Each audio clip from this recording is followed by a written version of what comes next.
We all had one of those teachers at school, or one of those coaches, or one of those directors that really inspired us. You know, they got to us, but it wasn't because of their connection or because of their subject knowledge. It was because of the way they made us feel, the way they listened to us, the way they genuinely cared about what we wanted and how we felt. Now, you can be that person. You can be that person for any number of children. It can be your child, your student, your niece, your nephew, or perhaps that one that you just speak to every now and again. But how can you do it? You need to listen. You need to support those people, and you need to take their emotions and their ideas into account. So today we will be looking at some big climate emotions and also their triggers and how we can empower the next generation of environmental stewards. So first of all, I want to tell you my why. Well, my whys really. Think back, 2011, pre-Brexit, pre-TikTok, pre-hair loss. The best, worst thing happened to me then. I was actually diagnosed with chronic myeloid leukemia. While I was laying in bed thinking, how do I spell leukemia? I really should tell my parents about this. I was suddenly hit with this sense of panic. I'd traveled the world. I'd been to Brazil. I'd been to Vietnam. I'd seen these climate affected areas, but I had done not very much. I'd done my recycling, but that was about it. And I sat there and I said to myself, do you know what? When I get better, when I get out of here, I'm going to do something good. I'm going to make a difference. I'm going to reformulate how I teach to try and do something that could actually help the planet. And then fast forward a decade. I know it's a long time to fast forward. My daughter was 7. She'd just joined the Kids Against Plastic Club. Here she is. And she called my wife and I into her room. And she said, Mummy, Daddy, I can't sleep. What's up, Ali? Why can't you sleep? Just like the fires and the floods and all the horrible things that are happening. And I just don't know what to do. What do you do when your child said to you, what can I do? You just want to say, oh, don't worry, everything's going to be okay, it'll be fine. Don't worry about it, it's all good, no worries. But it's not. It's not going to be fine, it's not going to be okay unless we do something about it. So we couldn't just say, it's going to be fine, it's going to be okay. So we had to talk to her, we had to be honest, and we had to try and help and try and empower her to go out there and do what she can to make a difference. And she's doing that, which is great. But it also led me to think, people talk a lot about eco-anxiety and fear. And it's been branded as this horrible thing that you get when you talk about the climate crisis. But it's actually much more than just anxiety and fear. These big climate emotions aren't just those two horrible, scary words. There's a climate wheel that's been adapted. It's coming up soon, don't worry. So has anyone here ever felt scared by the climate change? You felt scared? Good, excellent. Has anybody here ever felt motivated by the climate crisis? Good, we've got some more of those as well.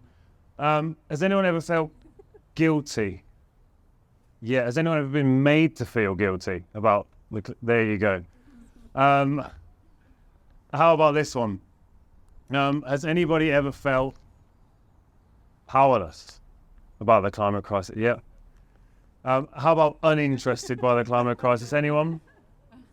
Okay, so I don't know if you've ever heard Roosevelt's famous saying, we have nothing to fear but fear itself.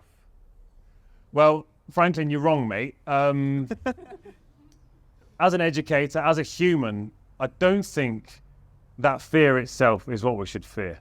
I think apathy is what we should fear. Apathy is a much more scary emotion for me, to think that people are out there just not caring. But as I mentioned before, there are lots of different climate emotions, and here is that emotion wheel that was developed by the Climate Mental Health Network. And if you have a look here, you've probably felt a few of these different emotions today, and maybe in the last few weeks as well. I like to look at it as the emotions on top. They're like action inspirers. And the emotions on the bottom, they're more action inhibitors. So when I go into a classroom or when I'm speaking to some teachers on how to help empower our students, I like to focus on these top ones and look at how we can harness those to make a change. And when we look at the bottom ones, how we can give our students the tools to be able to deal with these different difficult emotions. We can see from this very long study, I will read it for you just in case you can't read it at the back, and it is Climate Anxiety in Children and Young People and Their Beliefs About Government Response to Climate Change, a global survey of 10,000 children and young people. We can see from that 59% of people were very or extremely worried.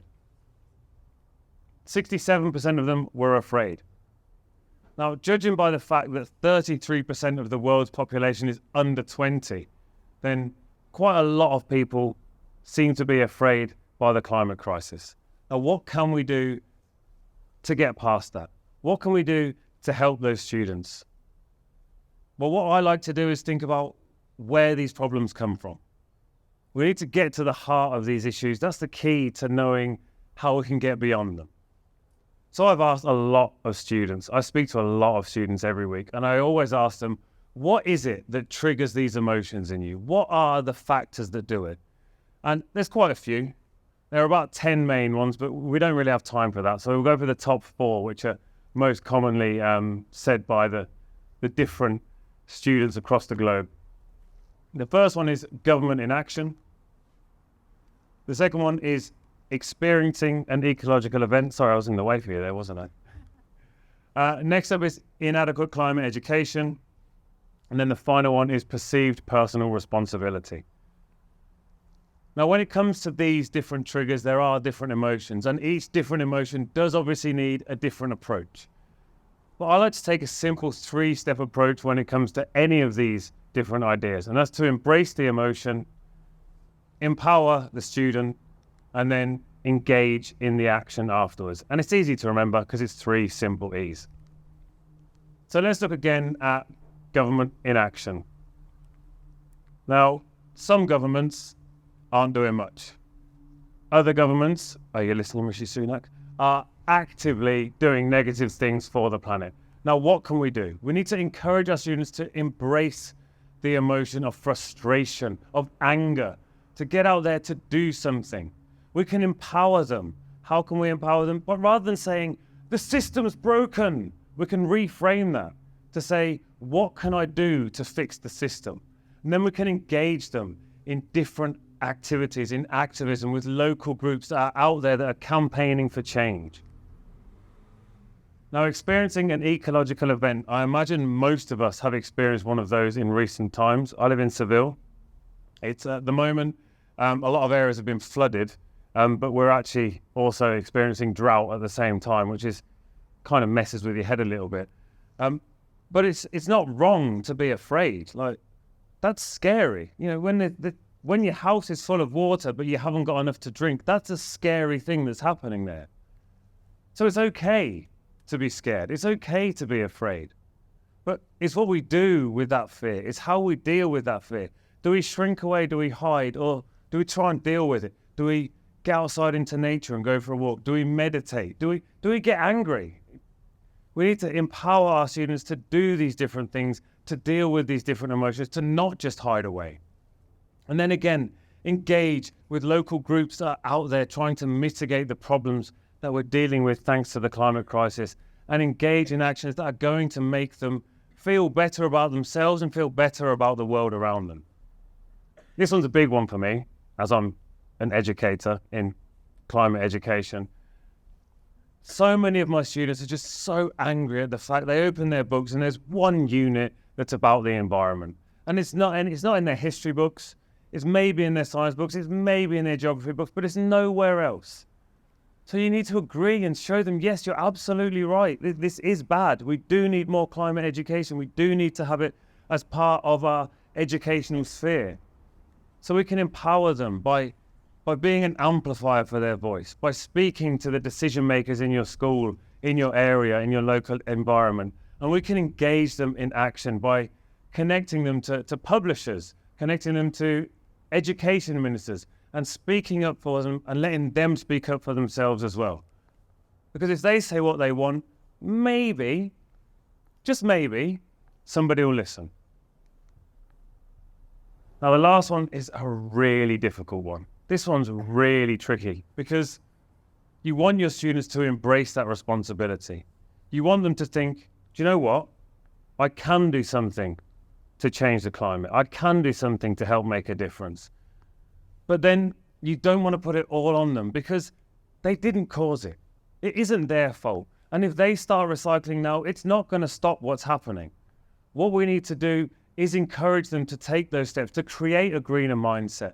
But they don't all have to be bike riding, no waste, no plastic, vintage shop shopping, vegans to make that difference. They can take little steps, they can take a bit at a time, but they do need to put themselves forward. They need to try and campaign for it to make a difference. They need to speak up, they need to have their voices heard. Because if they recycle every single day of the year, it's not going to make as much of a difference as if they're out there screaming at people to say that we do actually need to make a change. So engage them again in all of these other areas that they can speak to these different people and they can make a change.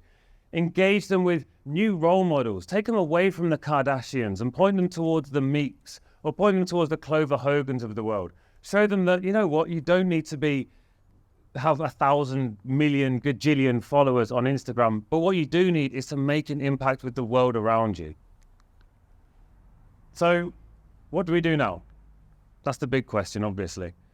Well, we can't shy away from climate education in the classroom for fear of overwhelming our students. We need to reframe how we're teaching them. We need to reframe how we're helping them navigate these difficult climate emotions and not see these emotions as an obstacle, but more as an untapped potential that we can harness and make genuine change in the world. Let's not be afraid of tomorrow. Let's not go to bed fearing tomorrow. Let's grab it with both hands. Let's embrace tomorrow so we can have the tomorrow that we deserve and that our children deserve. Now, don't just take it from me. There is somebody else who might like to say something about that. And that is my daughter. She's not here. She's not hiding in the wings or anything. But there is a recording. So if you could press play, that would be wonderful. But don't worry, you can't hear. She'll still. The actions that need to be taken. Together, we can make a difference. So there you go. You missed the start of it, but you got the end. So thank you very much, everybody.